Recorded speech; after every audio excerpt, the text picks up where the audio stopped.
Greetings, Guardians. My name is Bife here, doing a bit of a live recording. Welcome also to the people in the YouTube and the Twitch chat who are watching this live. We just completed the dungeon. We went ahead and did the first encounter on contest. Normal mode opened up because Mario and Luigi are absolutely cracked.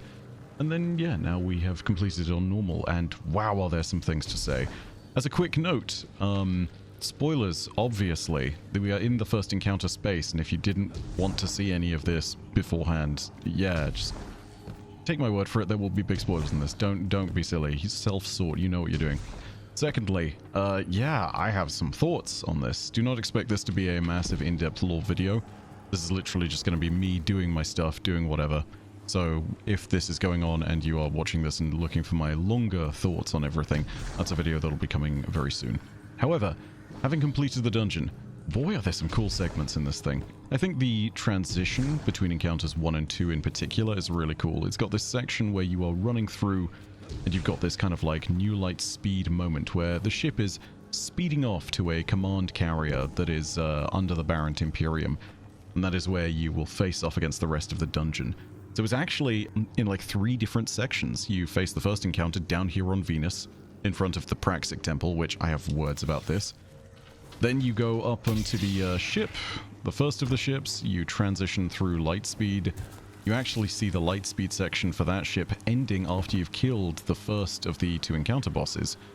And then when that's all said and done, you know, you will continue on to a second ship. And it just kind of gives you a few things. First of all, I love the scale of it for the sake of ensuring that you understand the size of the Barrent Imperium. And also kind of seeing that they are still a relevant threat. But also, I love the way that they've done the bosses in this. The first of them is kind of proving that Dredgens can indeed be more than just humans, more than just light bearers as well, because they're a Cabal. They are a Dredgen in training, but boy oh boy is it a memorable fight, because yeah, this is a gladiator who has stolen a couple of Praxic blades, and oh boy, that's an incredible reveal when it does actually go down and when it does happen. Very interesting and fun. Makes a ton of sense that they would steal that kind of technology from the actual Praxic Temple back here. There is also a full-on quest that we need to finish up and do with this, which is the Way Between. Now, the core theme of all this is all about the idea of treading between the light and dark and ensuring that you're able to show the rest of the Praxic Order that you can indeed use both light and darkness and still serve the good of humanity and the good of the city. It involves gathering artifacts that were stolen, the first of which you recover from the final boss, which is a Dredgen. My prediction was correct. But I didn't expect them to be quite what they are. I'll be completely honest and I will level with you. Whilst we can be fairly certain that they're not a light bearer because of Arnor's line at the beginning saying, quote, not a light bearer amongst them, this character seems as though they're a human, albeit one that has been scaled up for the size of being a boss with an actual hitbox you can attack. That being said, they have some very interesting quirks to them. They use Arc Energy and they do the whole Sith Lord thing of doing the whole tickle fingers, nasty Sith lightning coming out of their hands kind of attack, which is very cool. However, when they actually attack you, it's noted that they are potentially making the attack with Taken Energy and some kind of Arc Energy.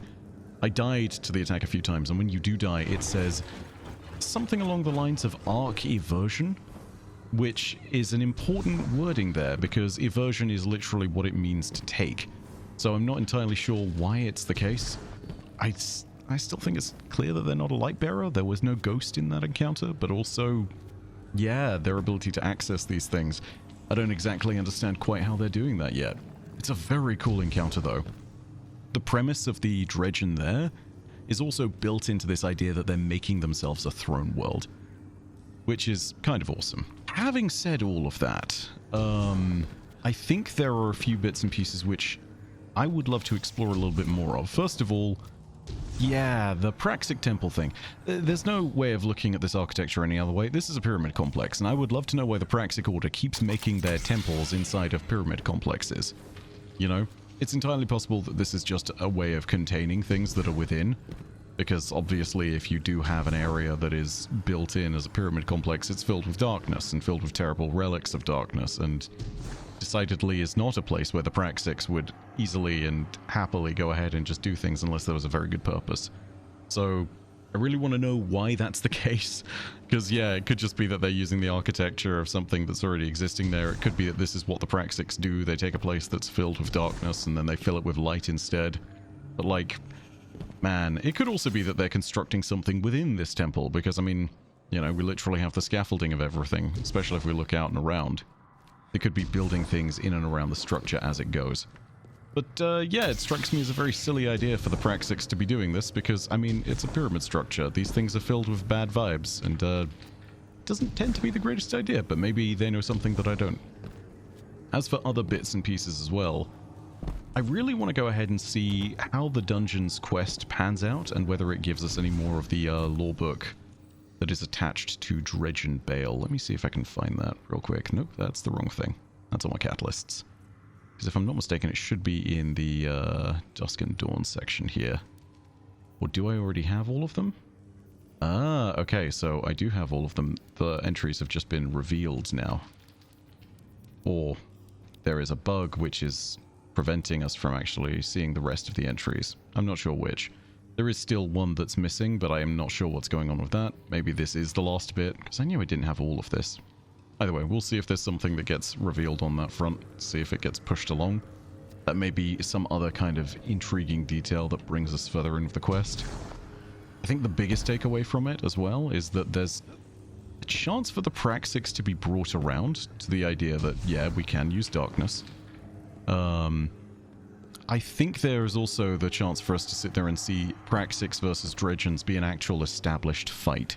Because clearly, Bale has been able to train Dredgens and apprentices and to just push forward with the idea that he doesn't need to be the only one.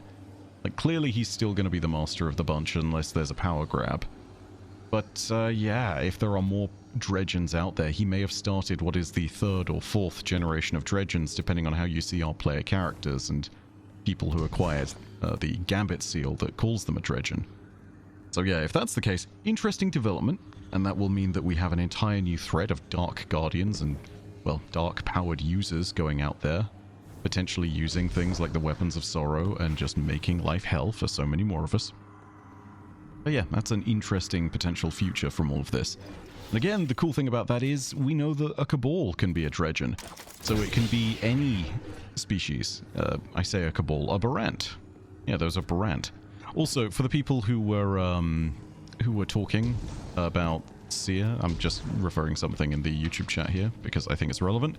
Looking closer at the hands, I'm pretty sure Seer did not have 3 fingers, which means they are not a Scion. I could be wrong, and I'll need to look again, but yeah, I'll need to check. I think they might be human or some kind of human analog, like an Awoken. I'd need to go ahead and take a look, but I was shooting at the hands and I think they had 5 fingers. Well, 4 fingers and a thumb, but you get my point. Entirely possible that we have more that's going on here. The quest to go ahead and do things like Sundered Doctrine, that kind of cut us off after the first week, so it's possible that we won't be able to progress this step. There are still more secrets to find throughout this as well. There's definitely a series of audio logs throughout the dungeon, because we found one of them on one of the ships. And it's Bale addressing Seer, his apprentice, who Dredgen Seer is the final boss of this dungeon. And yeah, it's just a very interesting little moment there with them. It's even talking about how his apprentice, I'm not sure if it was his or her apprentice, their apprentice might surpass them was the drift of what Bale was saying. And so, yeah, that kind of, it parallels with some of the Star Wars lore, because obviously within the Sith hierarchy there's always the attempt by others to surpass their masters. But also I think it's kind of important because you will then see that being a thing that the Dredgens take on, and, you know, better for us to face them like that, because they will be able to enable, like, strange schemes amongst themselves that will potentially have destructive influences and will prevent them from actually being as effective. It also just means that there's a very cool notion of conflict and hierarchy, which it means the Dredgens are kind of dynamic, you know? Like, they will never be, like, sitting still in one place forever. Someone in the chat is saying, always 2 there are, no more, no less. However, we had many nameless apprentices throughout this dungeon, and we also had the apprentice to Dredgen Seer, who in themselves was clearly one of Bale's acolytes. And in the process of the exotic mission, the Dredgen in training we fight here is called, is called Harrow, who is Dredgen to be, I believe, is the title that they have. So yeah, like there's a bunch of stuff going on with that that's not really been sort of nailed down and confirmed, but I don't think that the rule of two applies here. There will not be just two Dredgens. Overall, it's really neat. I think aesthetically as well, the dungeon absolutely blows things away. It kind of... I know the word dungeon kind of defines something. It makes it seem like it's a single space, you know, like as though we were going into this temple and that's all that there is. But honestly, I think that it can nowadays be much more than that. I think a dungeon no longer needs to be defined like that, especially because of the way that this space treats the elements within it. You know, you've got an entire section where you just go through a near light speed sequence. And yeah, it just leaves you in this place of like, hey, if we're running through a dungeon, we could just be going to another planet at some point. We could be going to another environment. Which in itself is pretty cool. The journey of this dungeon is probably the biggest that we've seen. Like, there's lots where it's, you know, going through the Station of Vespus host, for example, or the pyramid ship complex within Sundered Doctrine. And it's like that entire journey is basically just this descent or this traversal through one location.